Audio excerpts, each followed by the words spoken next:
Hello, Bacha Party. A very good morning to all. How are you? Myself, Teranikas, the finest and easiest way to learn the concept of physics. बच्चों, last time हमने dimensional analysis की third application के base पे numerical solve किए थे। तो बच्चों वैसे ही आज हम हमारी एनसीईआरटी टेक्स्ट बुक के एक्सरसाइज के न्यूमेरिकल सॉल्व करेंगे। हमारे पास आज एक्सरसाइज के दो न्यूमेरिकल्स हैं, दैट इज 2.7 एंड 2.9। पहले हम एक्सरसाइज के 2.7 नंबर के न्यूमेरिकल के बारे में बात करेंगे। A student measures the thickness of a human hair by looking at it through a microscope of magnification 100। बच्चों यहां पे ध्यान रखना, एक स्टूडेंट है वो ह्यूमन हेयर की थिकनेस को मेजर करता है with the help of microscope having magnification 100। एक ऐसा माइक्रोस्कोप यूज करता है जो ऑब्जेक्ट की एक्चुअल विड्थ को 100 टाइम्स मोर करके दिखाता है। He takes 20 observations and finds that the average width of hair in the field of view of microscope, जब वो माइक्रोस्कोप की हेल्प से देखता है तो with the help of microscope human hair की width उसको कितनी लगती है? 3.5 mm दिखती है। Now what is the estimate on the thickness of hair? हमें हेयर की original that is real width कितनी है ऐसा पूछा गया है। अब बच्चों ध्यान में रखो, मैग्निफिकेशन का मीनिंग क्या होता है? मैग्निफिकेशन का मीनिंग होता है कि आप कोई ऑब्जेक्ट को उसकी जो एक्चुअल डेप्थ है, उसकी जो एक्चुअल विड्थ है, या तो एक्चुअल हाइट है या तो उसकी एक्चुअल लेंथ है, उसका जो भी कुछ एक्चुअल डायमेंशन होगा, उसका रियल डायमेंशन होगा, उससे कितना टाइम्स मोर करके दिखाता है। तो ये जो स्टूडेंट है उसने क्या किया, एक ऐसा माइक्रोस्कोप यूज किया ह्यूमन हेयर की विड्थ फाइंड करने के लिए जिसका मैग्निफिकेशन पावर कितना है बच्चों? 100 जितना है। मींस कि जब वो with the help of microscope देखेगा तो उसको हेयर के रियल विड्थ से 100 टाइम्स मोर विड्थ दिखेगी।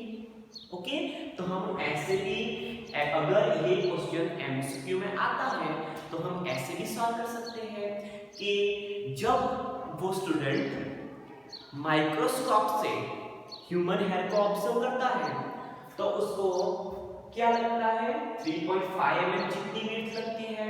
ओके, और माइक्रोस्कोप ने तो क्या किया है, उसको 100 टाइम्स मोर दिखाया है, तो उसकी एक्चुअल विड्थ कितनी होगी? 100 टाइम लेस होगी। हम ऐसे भी सॉल्व कर सकते हैं। पर बच्चों अगर एग्जाम में आपको ये आ गया तो आप on the base of MCQ की तरह डायरेक्ट आंसर नहीं लिख सकते, तो आपको ये सॉल्व करना पड़ेगा। तो कैसे सॉल्व करेंगे? तो देखो, हमें पहले देखना है हमें जितनी भी इंफॉर्मेशन गिवन है वो पहले हम यहाँ लिख लेंगे, फिर उसके बीच का रिलेशन निकालेंगे। ओके, चलो तो सॉल्यूशन देखते हैं इसका। Microscope of magnification, so we can write magnification of microscope, magnification of microscope. अब बच्चों हमने 10th स्टैंडर्ड में सीखा था कि microscope can magnification can be denoted by small m। So हमें माइक्रोस्कोप ना मैग्निफिकेशन कितना दिया है? 100। So we have the value of magnification of microscope m is equal to 100। Now अब वो स्टूडेंट क्या करता है, he takes 20 ऑब्जर्वेशंस, उसने 20 टाइम्स ऑब्जर्वेशन किए और सभी ऑब्जर्वेशंस की एवरेज वैल्यू निकाली। तो उसे with the help of microscope average width width of hair कितनी लगी? 3.5 mm. So we can write in the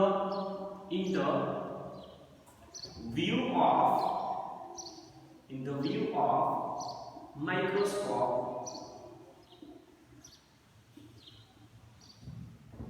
average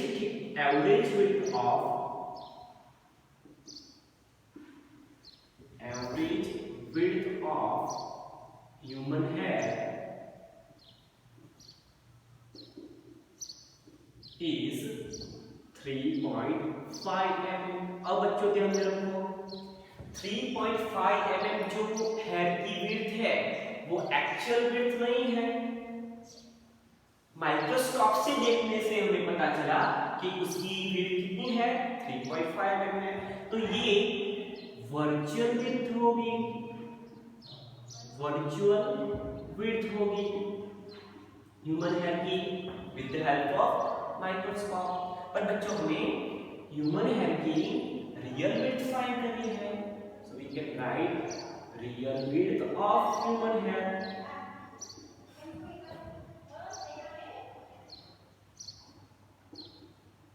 हमें पता नहीं है, हमें फाइंड करना है, तो हम क्या लिखेंगे? Question mark. अब बच्चों ध्यान में रखो, हम 10th स्टैंडर्ड में बच्चों हमें स्टडी किया है 10th स्टैंडर्ड में ऑप्टिक्स में कि magnification is equal to height of image divided by height of object. हम बच्चों ऑब्जेक्ट की जो ओरिजिनल हाइट है, रियल हाइट है, ओके, उसका जो रियल डायमेंशन है उसकी कंपेयर में, उसके रिस्पेक्ट में उसका वर्चुअल डायमेंशन क्या होगा, उसके रेशियो को हम क्या बोलते हैं बच्चों? मैग्निफिकेशन बोलते हैं। तो हम यहाँ पे सेम फार्मूला यूज करेंगे। Magnification is equal to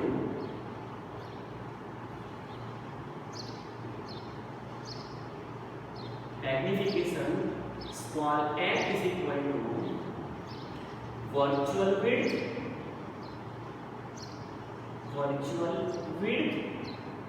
divided by real width of human hair। अब बच्चों हमें फाइंड करना है real width, so we can write real width of human hair is equal to, अब बच्चों देखो रियल विड्थ हमें फाइंड करनी है तो हम रियल विड्थ को सब्जेक्ट बनाएंगे। So we can write real width is equal to virtual width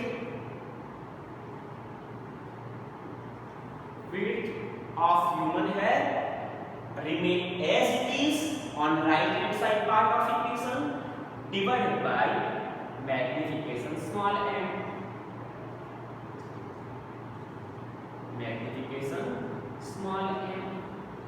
चलो बच्चों, तो हम यहाँ से ह्यूमन वर्चुअल विड्थ कितनी है?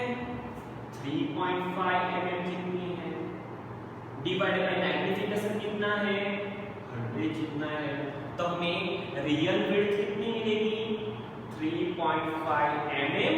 अब बच्चों ध्यान में रखो 100 को हम लिख सकते हैं 10 power 2, 10 multiplied by 10 is equal to 100। So instead of writing 100 we can write 10 power 2। और बच्चों 10 पावर 2 डिनोमिनेटर पार्ट से न्यूमरेटर में जाएगा तो 3.5 मल्टीप्लाई बाय 10 पावर -2 mm हम लिख सकते हैं। अब बच्चों ध्यान में रखो, अगर आपको ये क्वेश्चन एग्जाम में एमसीक्यू में आए और जो 4 ऑप्शंस आपको लिए गए हैं उसमें ये आंसर नहीं है तो ये भी आप लिख सकते हो 0.035। अब बच्चों इसका हम ऑपोजिट सोचते हैं। अगर कोई ऑब्जेक्ट, अगर ह्यूमन हेयर है उसकी रियल विड्थ 0.035 mm है तो उसको हम ऐसे माइक्रोस्कोप से देखेंगे जिसका मैग्निफिकेशन 100 हो तो वो आपको 100 टाइम्स मोर दिखेगा। मींस कि उसकी जो वर्चुअल विड्थ है वो आपको 3.5 mm दिखेगी। बच्चों आपने DSLR और पॉइंट एंड शूट जैसे कैमरे देखे होंगे या तो हैंडीकैम लिखा होगा, तो उस पे लिखा होता है मल्टीप्लाई बाय 20 मल्टीप्लाई बाय 25, आपने ऐसा देखा होगा। तो बच्चों वो क्या करता है, वो भी एक ऑप्टिकल इंस्ट्रूमेंट है, तो वो आपका जो इमेज है आप उसको बिना जूम किए आप उसका जो डायमेंशन दे सकते हो आफ्टर जूमिंग आप उसको 20 या 25 टाइम्स उसका डायमेंशन बढ़ा के दे सकते हो, इंक्रीज करके दे सकते हो। तो वो जो मल्टीप्लाई बाय 20 लिखा होता है वो क्या होता है बच्चों, कैमरा फॉर कैमरा उसका मैग्नीफिकेशन होता है। ओके, चलो अब हम बात करते हैं एक्सरसाइज के 2.9 न्यूमेरिकल की। The photograph of house occupies on area 1.75 centimeter square on a 35 mm slide। बच्चों 35 mm की एक स्लाइड है, ओके, उस पे जो एक फोटोग्राफ है वो फोटोग्राफ कितना एरिया ऑक्यूपाई करता है, 1.75 सेंटीमीटर स्क्वायर जितना एरिया ऑक्यूपाई करता है।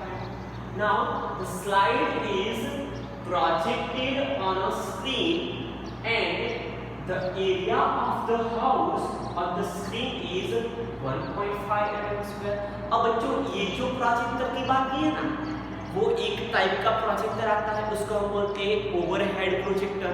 ओके, तो उसमें क्या होता है, हमारे पास एक स्लाइड होती है, ओके, और स्लाइड पे एक पिक्चर बना होता है। जब उसको हम ओवरहेड प्रोजेक्टर पे रखते हैं तो वो उसका जो डायमेंशन है, वो पिक्चर बना है स्लाइड पे, उसका जो डायमेंशन है वो हमें इंक्रीज करके एक स्क्रीन पे दिखाता है। ओके, तो बच्चों उस जो स्लाइड है 35 mm थिकनेस वाली, उस पे जो फोटोग्राफ बना है वो कितना एरिया ऑक्यूपाई करता है, 1.75 सेंटीमीटर स्क्वायर। अब बच्चों प्रोजेक्टर पे से उसको इल्यूमिनेट किया गया, उसको प्रोजेक्टर पे दिखाया गया, तो प्रोजेक्टर पे उसका एरिया कितना दिखाया, 1.55 मीटर स्क्वायर, मींस कुछ इंक्रीज कुछ लार्ज होके मिला हमको। Now what is the linear magnification of the projector screen arrangement. बच्चों यहाँ पे ध्यान रखना, हमें पूछा गया है लीनियर मैग्निफिकेशन। अब बच्चों ध्यान में रखो, अगर हम कोई स्लाइड पे बने हुए पिक्चर की बात करें और उसको जूम करके दिखने की बात करें तो उसकी लेंथ भी इंक्रीज होगी, उसके साथ साथ उसकी हाइट भी इंक्रीज होगी। ऐसा तो है नहीं कि सिर्फ उसकी लेंथ ही इंक्रीज होगी, सिर्फ उसकी हाइट ही इंक्रीज होगी। बच्चों ऐसा नहीं है, दोनों डायमेंशन इंक्रीज होंगे, मीन्स कुछ उसकी लेंथ भी इंक्रीज होगी, कुछ उसकी हाइट भी इंक्रीज होगी। मीन्स दो डायमेंशन इंक्रीज होते हैं तो उसका एरिया भी इंक्रीज होगा। ओके, चलो बच्चों हमें जो इंफॉर्मेशन गिवन है वो हम लिख लेते हैं, पर यहाँ पे ध्यान रखो, हमें पूछा गया है हमें लीनियर मैग्निफिकेशन फाइंड करना है। हमें जो मैग्निफिकेशन मिलेगा वो तो एरिया इंक्रीज हुआ, तो हमें तो एरियल मैग्निफिकेशन मिलेगा। तो बच्चों एरियल मैग्निफिकेशन पे से हमको क्या फाइंड करना है, linear magnification. How can we find? Okay, देखिए सॉल्यूशन। हमें कौन सी इंफॉर्मेशन गिवन है? Okay, the photograph of house occupies on a area of 1.75 centimeters square on slide. So we can write the area occupies on a slide is equal to 1.75 centimetre square. Okay, slide पे जो picture बना है वो कितना area occupy करता है 1.75 centimetre square कितना। अब बच्चों ध्यान में रखो, हमें जब प्रोजेक्टर पे उसको इल्यूमिनेट किया तो बच्चों को पता क्या चला, उसका जो एरिया है वो 1.55 मीटर स्क्वायर हमें पता चला, हमने मेजर किया। अब बच्चों ध्यान रखो, यहाँ पे जो यूनिट यूज हुआ ना वो सेंटीमीटर यूज हुआ है, यहाँ पे जो यूनिट यूज हुआ है ना वो मीटर यूज हुआ है। तो आप पहले इसको या तो मीटर में ट्रांसफर करो या तो इस मीटर को आप सेंटीमीटर स्क्वायर में ट्रांसफर करो। तो बच्चों हम यहाँ पे इसको मीटर स्क्वायर में ट्रांसफर करेंगे। So we can write 1.75 multiply by, अब ध्यान में रखो हम इसको ऐसा लिख सकते हैं 1 सेंटीमीटर होल स्क्वायर। बच्चों लिखने की अलग अलग ट्रिक है, आप ऐसे लिखोगे तो आपके जो गलत होने के चांस है वो मिनिमाइज हो जाएंगे। So 1.75 as it is multiply by, अब बच्चों देखो हम सेंटीमीटर से मीटर में ट्रांसफर करते हैं तो हमें पता है 1 metre is equal to 100 centimetre. So 1 centimetre is equal to 1 meter divided by 100. So we can write 10 power minus 2 meter whole square. 1 centimeter is equal to 1 meter divided by 100. 1 meter का जो 100 part होगा, okay, हम 1 metre का equal 100 part करते हैं, उसमें से एक पार्ट निकालेंगे तो उसकी लेंथ क्या होगी 1 centimetre. Okay, so 1 centimetre is equal to 10 power minus 2 metre whole square. So 1.75 multiply by 10 power 2 to 4 with negative sign, so 10 power minus 4 metre square. बच्चों हमें area occupied on a slide कितना मिला 1.75 multiply by 10 power minus 4 metre square. अब बच्चों देखते हैं कि projector screen पे कितना मिला, तो देखिए area occupies on a projector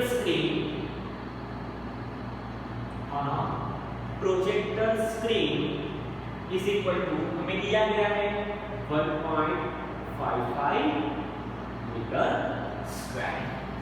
अब बच्चों ध्यान में रखो, हमें लीनियर मैग्निफिकेशन फाइंड करना है, बट डायरेक्टली हमें लीनियर मैग्निफिकेशन नहीं मिलेगा।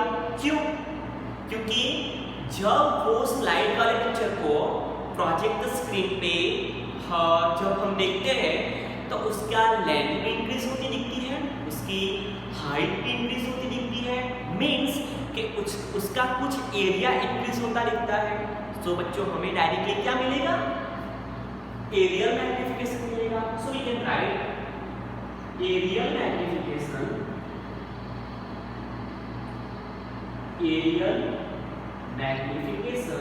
मींस एरिया में कुछ इंक्रीज हुआ है।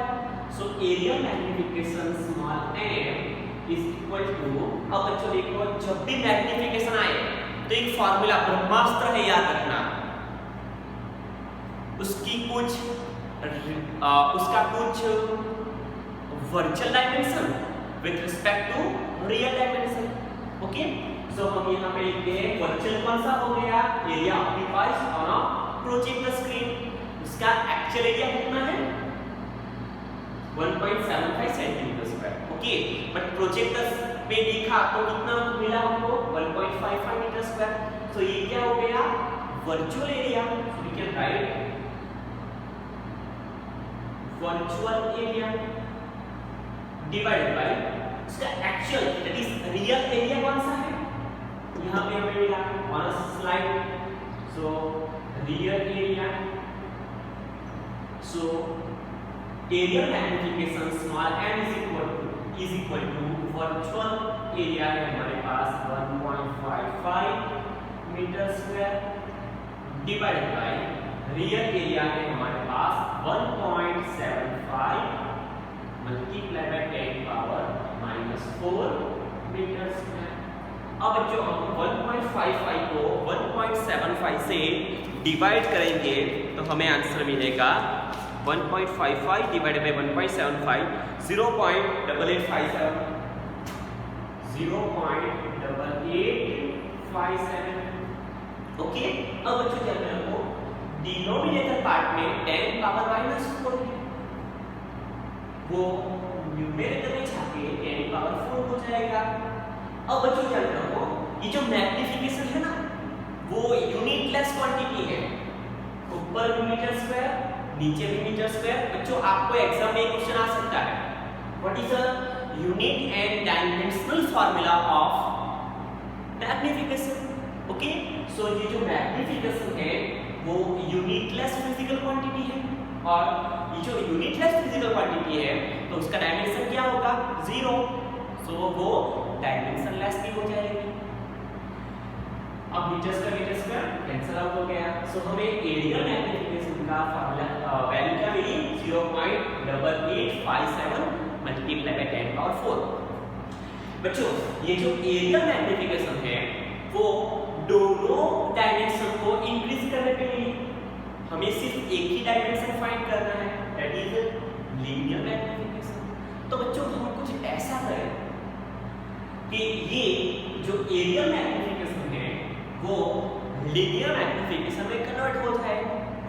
लीनियर मैग्निफिकेशन में हम सिर्फ एक ही डायमेंशन की बात करते हैं, और एरियल मैग्निफिकेशन में हम उसके दो डायमेंशन दैट इज उसकी एरिया की बात करते हैं। सो बच्चों एरिया का जो हम स्क्वायर रूट ले लेंगे, ध्यान में रखो, अगर हम एरिया का स्क्वायर रूट लेंगे तो हमें सिर्फ एक ही डायमेंशन मिलेगा। So we can write linear magnification is equal to linear magnification, चलो इसको हम m डैश लिख लेते हैं, linear magnification is equal to square root of area magnification, square root of area magnification, area magnification small m से denote किया है। सो linear magnification m dash is equal to square root of area magnification की value क्या मिली, 0.8857 cross 10 power 4। अब बच्चों 10 power 4 का स्क्वायर रूट क्या हो जाएगा, 10 पावर 2। कैसे, ध्यान में रखो, यहां हम लिख लेते हैं, ओके चलो यहां पे लिख लेते हैं जरा, 10 पावर 4 का स्क्वायर क्या हो जाएगा, 10 power 2। How, square root means उसका जो पावर है वो 1/2 पावर होगा। So we can write 10 power 4 का square root means whole power 1/2, base का पावर फिर से उसका पावर, तो पावर का multiplication. So we can write 10 power 4 multiply by 1/2 two cancel out, we can write 10 power 2। Okay, so 10 power 4 का square root क्या हो जाएगा, 10 पावर 2। और बच्चों हमारे पास एक ऐसा इंस्ट्रूमेंट है जो हमें चुटकी में आंसर दे सकता है, कैलकुलेटर। ओके, तो 0.8857 का हम जब स्क्वायर रूट निकालेंगे तो हमें वैल्यू मिलेगी 0.941 मल्टीप्लाई बाय इसका 10 पावर 4 का 10 पावर 2। ओके, सो ये हमें वैल्यू मिल गई magnification, that is linear magnification की वैल्यू। ओके बच्चों, थैंक यू।